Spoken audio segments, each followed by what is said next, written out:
dando sequência à aula de ontem, né, a gente parou aqui, na parte de uma outra aplicação, né, a gente tinha acabado de ver aquela parte sobre a dengue, sobre as chuvas, né, e agora a gente vai ver sobre uma outra aplicação do observatório, que é chamada de análise de sentimentos, tá? Então a gente vai entender o que é isso daí. Quando a gente volta a falar, né, da web social, né, que a gente falou muito dela ontem, uma das coisas que a gente vê, né, nela também é que ela mudou a forma, né, com que a gente se expressa, tá? E inclusive a forma como a gente expressa as nossas opiniões, tá? Hoje em dia tem alguns fóruns que são especializados em apenas em capturar as opiniões, tá? O que a gente tem então é uma grande quantidade do que a gente chama de conteúdo opinativo, tá? Espalhado pelas várias mídias e canais sociais, tá? E o que a gente quer é encontrar essas opiniões, tá? Só que para fazer isso, a gente tem que passar por vários desafios, a gente tem que resolver alguns desafios, tá? Em alguns casos, a gente não quer avaliar o que os usuários eles pensam sobre um objeto, mas sim sobre as partes dele, tá? A gente vai entender isso já já. Em outros casos, a gente tem que segmentar como é que é a evolução da opinião ou do sentimento ao longo do tempo, tá? A gente vai ver isso aqui também. Em outros casos, também é um desafio segmentar essas opiniões de forma geográfica. Então, o que eu estou falando sobre opinião, né? Vamos imaginar que a gente faça a coleta, né, igual a gente viu ontem, sobre carros. Então a gente tem vários nomes, né? Siena, Golf, enfim, Civic, tem vários carros e a gente usa essas palavras-chave, faz a coleta, né? E quando essa coleta é feita, vem uma quantidade muito grande de quê? De conteúdo opinativo. Então, eu gosto do Civic, eu não gosto do Fiesta, né? Ou eu acho o Civic mais confortável que o Golf, tá? E o que a gente quer que seja feito é entender esse conteúdo de forma a gente poder falar qual que é a parte do carro que o usuário ele gosta, qual é aquela parte que ele não gosta, tá? E fazer algo como isso daqui, tá? Então aqui a gente mostra em um eixo qual que é a percepção de conforto dos carros, tá? E no outro eixo qual que é o custo. E como é que a gente descobriu isso daqui, né? Como é que isso aqui foi feito? Geralmente isso aqui é feito em uma pesquisa, né? Então as pessoas vão à rua e fazem perguntas e pesquisam o que o povo o que o povo pensa sobre um carro e outro. Aqui é a mesma lógica, só que a gente faz essa pesquisa usando os dados coletados das mídias sociais, tá? E é um desafio, né? Isso é bem claro, separar ou segmentar quais as partes, né, do carro, ou mais geral, de um objeto que a gente tem que avaliar, tá? Então, como é que eu sei, né, o que é conforto, o que é custo, né? Esse que é o desafio. Bom, no caso do observatório, a gente usou muito essa aplicação, tá, no contexto que a gente chamou de Copa do Mundo, tá? E das eleições também. Eu vou falar um pouco sobre os resultados que a gente teve e sobre o algoritmo que a gente usa, tá? Então aqui, eu não sei se está dando para ver muito bem, mas isso aqui foi um jogo da Copa do Mundo, tá? De 2010, tá? Aqui em cima, o que a gente mostra é quais as palavras, né, vamos dizer assim, quais as expressões, né, que foram mais populares ao longo do jogo. Tá? E aqui a gente mostra, desde o começo do jogo até o final, o quanto se falou sobre um time e o quanto se falou sobre outro, tá? Alguém sabe que jogo foi esse daqui, só olhando? Não, né? Oi? Isso. Por que você acha que é esse jogo? Tá.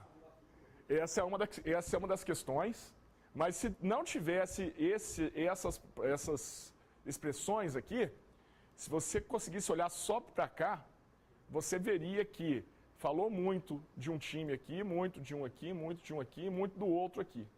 E aí você iria lembrar que o Brasil ganhou de 3-1, né?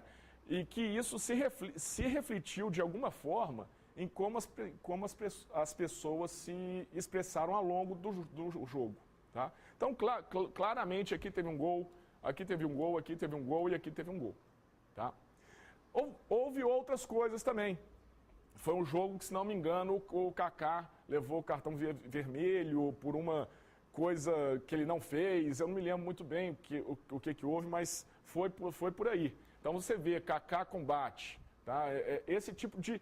É isso que eu estou falando, é um tipo de expressão, né, que o usuário ele usa e que, de certa forma, expressa uma opinião. Né? Tem Cala a Boca Galvão, tem isso tudo. Bom, isso aqui é outro jogo. Tá? Esse jogo aqui ele é um jogo diferente, ele foi a final, tá? Entre a Espanha e a Holanda. Tá? Aqui também a gente vê o gol, tá? Mas é um padrão bem diferente. Tá? E aqui a gente vê o gol, tá? E a Espanha ganhou e foi campeã.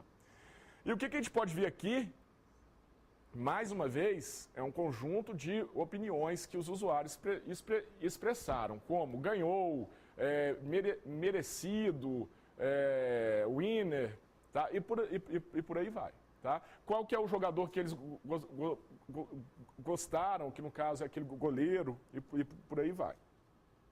Que já é outro jogo, tá? A gente fez essa análise para todos os jogos, e esse jogo aqui eu só coloquei aqui mesmo é porque a Argentina perdeu de 4-0, eu quis relembrar isso, né? E com isso, além da gente ver aqui 1 gol, 2 gols, 3 gols, 4 gols, a gente vê também triste, algumas expressões que realmente dizem muito sobre a opinião que os usuários tiveram. Tá? E o último jogo que a gente vai ver é um jogo que eu não queria pôr, mas ele expressa muita coisa que vai ilustrar o que a gente vai ver aqui, que é o fatídico jogo do Brasil e Holanda. Esse todo mundo lembra que houve, né? O que houve é o seguinte, aqui foi um gol, vocês se lembram do passe esplêndido, né, que o Felipe Melo fez e o Robinho fez o gol, né? Só que depois, 2 gols da Holanda, tá? Nesse jogo aqui, vocês vejam que teve um pico aqui também, isso aqui, infelizmente, não foi gol, tá? O que houve aqui?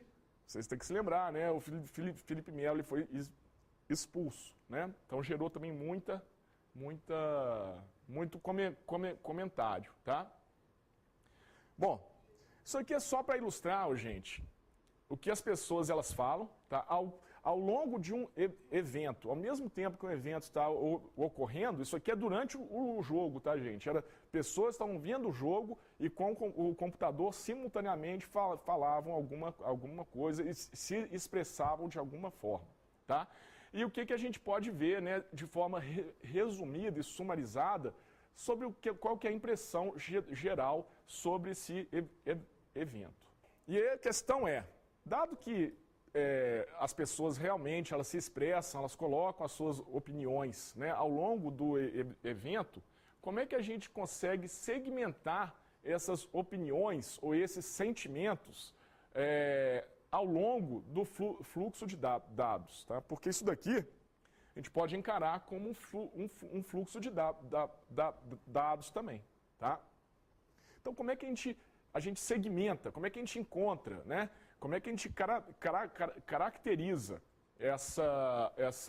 esses sentimentos ou opiniões, tá? A ideia nossa é classificar, tá? Então, é um problema também, mais uma vez, tá?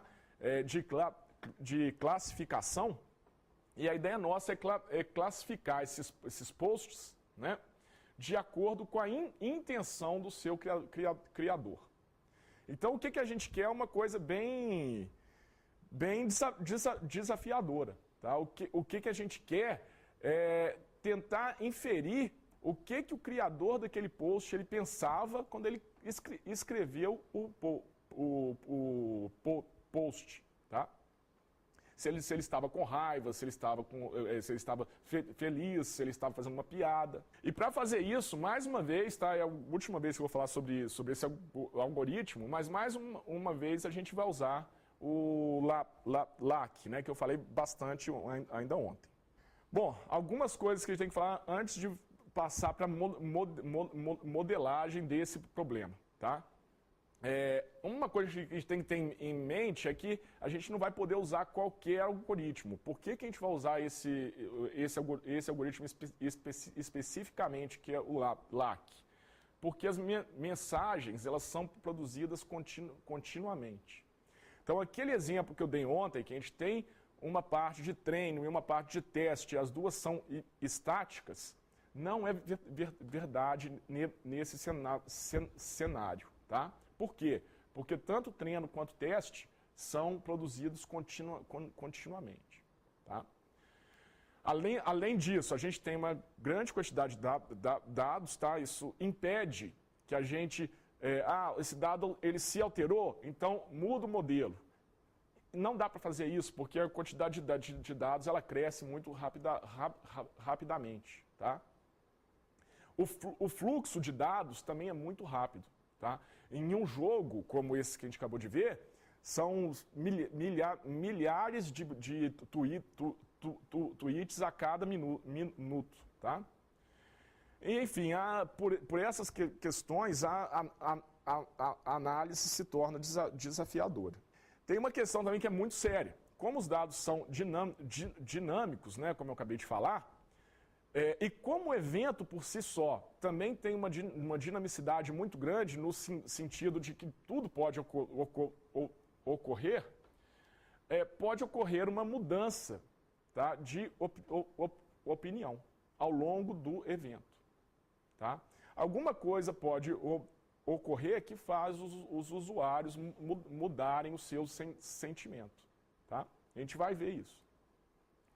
Então, os sentimentos mudam com o passar do tempo e o classificador, ele precisa, o modelo que ele gera tem que refletir essas alterações.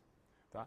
E é por isso que a gente não pode usar qualquer classificador, porque ele tem que estar atualizado a todo instante. Tá?